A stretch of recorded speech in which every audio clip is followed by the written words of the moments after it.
আচ্ছা কোন এলাকাতে এই যে নওগাঁ ডিস্ট্রিক্ট থেকে। কেন আসছেন চাচা? নওগাঁ ডিস্ট্রিক্ট নওগাঁ থেকে পড়ে যাবে। কেন আসছেন এই ঢাকা শহরে? আমার বাড়ি ঘর ভাঙচুর, সম্পত্তি জবরদখলকারী আওয়ামী লীগের অত্যাচারে আমরা শিখতে পারি না, মানে আগে নওগাঁ বসা পারি না। আসলে নওগাঁতে লোক মারপিট করে নিয়ে হাত পা জুড়ে ভাঙিয়ে দিয়ে কুমু করেছিল।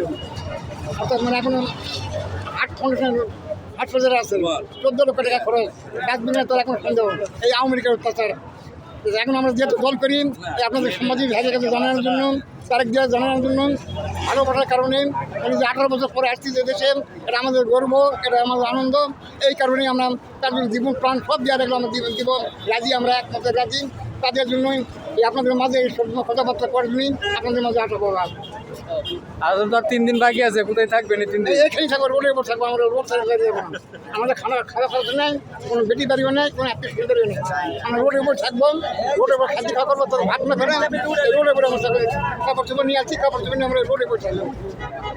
আমরা কোনো জায়গায় যাবো না, আমরা ঘর বাড়ি খুঁজে পাবো। নওগাঁ ডিস্ট্রিক্ট থেকে, নওগাঁ প্রেগনেন্ট থাকি। কয়জন আছেন আপনারা এভাবে? আমি একাই আছি, আমার 5 লোক আছে, আমি একাই আছি। তো আমরা অত্যাচার মানে কাপড় নিয়ে ভিডিও পাবো, অল বাংলাদেশে আমার কাছে ভিডিও আছে, অল বাংলাদেশে ভিডিও করা আছে, বুঝলাম এই যে আপনার দেখলে দেখতে পারেন।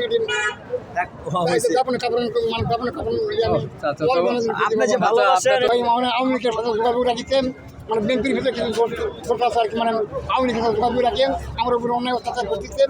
এই অন্যায় অত্যাচার থেকে আমার বাঁচার মতো কোনো বুদ্ধি নেই বিজয়। আমি বাইক সাথে নওগাঁ থেকে আসছি, ধানের শীত নিয়ে এই সমস্ত আপনাদের সামাজিক জায়গা আমার এই কথা তুলে ধরা।